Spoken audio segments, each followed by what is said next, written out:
usual journey home, meandering through narrow streets featuring stately period homes, converted warehouse apartments, restored Victorian and Edwardian houses, and renovators' delights. Michael Cannon records in Old Melbourne Town before the gold rush, a crazy pattern of alleyways and dead-end lanes began to emerge as the portions of land were subdivided from 1839, without interference from government or council.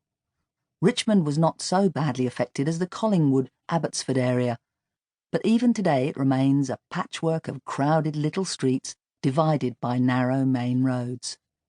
Posters in windows show a roaring tiger. Fences and gates are painted yellow and black. A mural of superstar footballer Dustin Martin features on a shop wall. There is no doubting that you are in Tigerland. The Richmond Football Club headquarters are only a stone's throw, a drop punt from here, and its supporters are strong and bold. The Melbourne Cricket Ground, bordered by expansive parkland, is just as close. Once I veered onto narrow Lennox Street, I passed the Epworth Private Hospital, the All Nations Hotel, the North Richmond Community Health Centre, and multicultural Richmond West Primary School, Australia's leading Chinese immersion bilingual primary school according to its website. The fact was reported by BBC News Melbourne in 2013 and celebrated by Francis Adamson, the Australian ambassador to the People's Republic of China, in 2012. Richmond West Primary School has been running a genuinely bilingual program in English and Mandarin since 1982. The teachers are impressive and the students are making excellent progress with their Chinese language proficiency. They will be the next generation of young Australians to engage with China. Parents travel from across Melbourne eager for their children to benefit from the taxpayer-funded Mandarin immersion program that runs across 7 years, from preparatory to 6th grade. Conspicuous on the landscape are 5 high-rise residential towers built circa 1964. Janet McCalman notes the controversy regarding the construction of huge beehives and the arrival of new Australians in her award-winning book, Struggle Town, Private and Public Life in Richmond, 1900 to 1965. The coming of the post-war immigrants from Europe, then Southeast Asia and South America, has constituted the most significant demographic transformation since the gold rushes. As the Italians increased, they began to leave their mark on food and leisure. Then came the Greeks, intensely proud of their culture and identity. Vietnamese immigrants began to live in Richmond around 1976, soon after arriving as refugees from South Vietnam, escaping a prolonged and deadly war.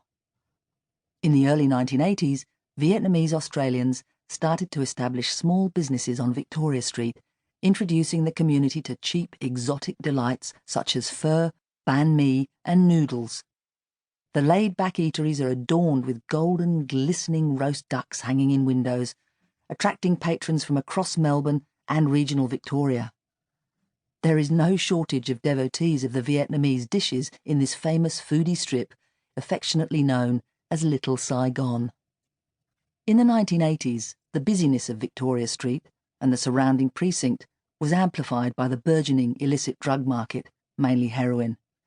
Dealing and injecting became a regular occurrence behind shops, between parked cars, in laneways, and near the community health centre and primary school. It is a deadly scene for people with addiction. 34 people had lost their lives in 2016, fatally overdosing in Richmond and Abbotsford.